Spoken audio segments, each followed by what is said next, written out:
Selamat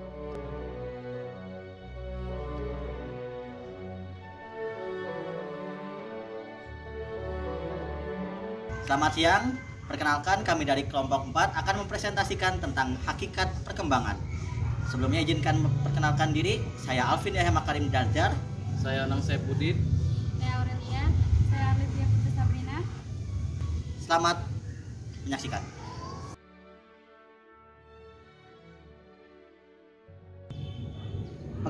Dalam hakikat perkembangan, di sini kami akan menjelaskan tentang 1. Proses biologis, 2. Proses kognitif, 3. Proses sosio-emosional, 4. Periode perkembangan, dan 5. Isu-isu perkembangan. Untuk yang pertama, makna perkembangan. Perkembangan atau development ialah pola gerakan atau perubahan yang dimulai dari pembuahan dan terus berlanjut sepanjang siklus kehidupan. Yang kedua adalah yang pertama, proses perkembangan biologis atau biological process meliputi perubahan individu pada sifat fisik individu.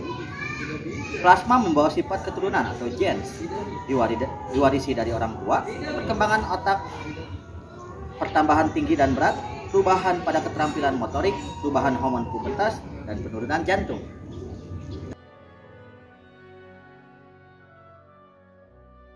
Yang kedua, proses perkembangan kognitif meliputi perubahan pada pemikiran, intelijensi, dan bahasa individu.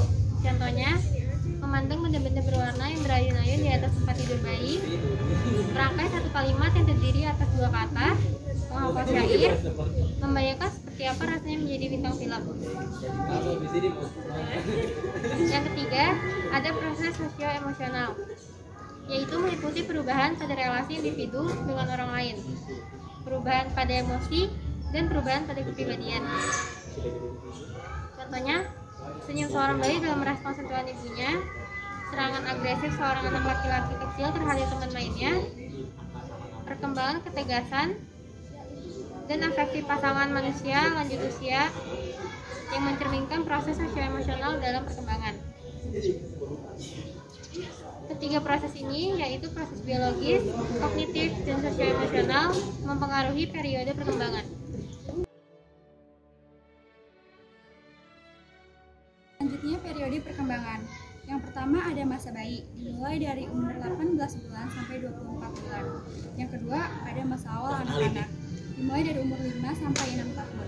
Yang ketiga ada masa pertengahan dan akhir anak-anak, dimulai dari umur 6 sampai 11 tahun. Yang keempat ada masa remaja, mulai dari umur 10 sampai 22 tahun. Yang kelima ada masa awal dewasa, yang keenam masa pertengahan dewasa, dan yang terakhir masa akhir dewasa. Isu-isu yang mempengaruhi perkembangan. Yang pertama, kedewasaan dan pengalaman. Yang kedua, kontinuitas dan diskontinuitas. Yang ketiga, stabilitas dan perubahan. Kedewasaan dan pengalaman. Yang pertama, kedewasaan ialah urutan perubahan yang beraturan yang disebabkan oleh cetak biru genetik yang kita miliki masing-masing. Yang kedua, bawaan, mengacu pada warisan biologis organisme, sementara pengasuhan mengacu kepada pengalaman dan lingkungan. Selanjutnya, kontinuitas dan diskontinuitas. Para developmentalis menekankan kontinuitas perkembangan, continuity of development, yakni pandangan bahwa perkembangan meliputi perkembangan yang berangsur-angsur, sedikit demi sedikit, dari pembuahan hingga kematian. Developmentalis lain, diskontinuitas perkembangan atau discontinuity of development, pandangan bahwa perkembangan meliputi tahap-tahap yang khas atau berbeda dalam masa hidup. Masing-masing kita digambarkan sebagai melewati suatu urutan tahap-tahap perubahan yang lebih bersifat kualitatif daripada kuantitatif. Stabilitas dan perubahan.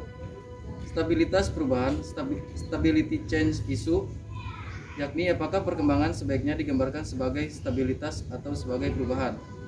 Isu stabilitas perubahan meliputi apakah kita semakin tua sekarang ini adalah pribadi yang sama dengan diri kita sebelumnya, atau apakah berkembang menjadi seseorang yang berbeda dari siapa kita sebelumnya pada saat perkembangan. Model dialektis atau dialectical model.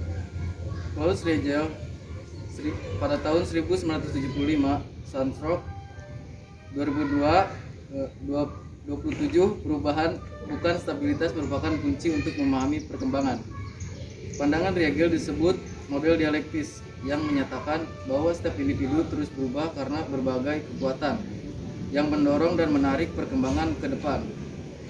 Dalam model dialektis, setiap orang dipandang sebagai bertindak berdasarkan dan bereaksi terhadap kondisi-kondisi sosial dan kesejarahan.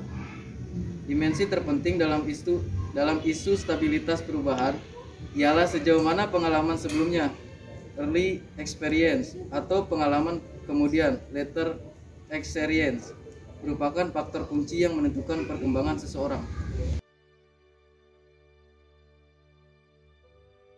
Perkenalkan, nama saya Aditya Tri Sukma Nugraha.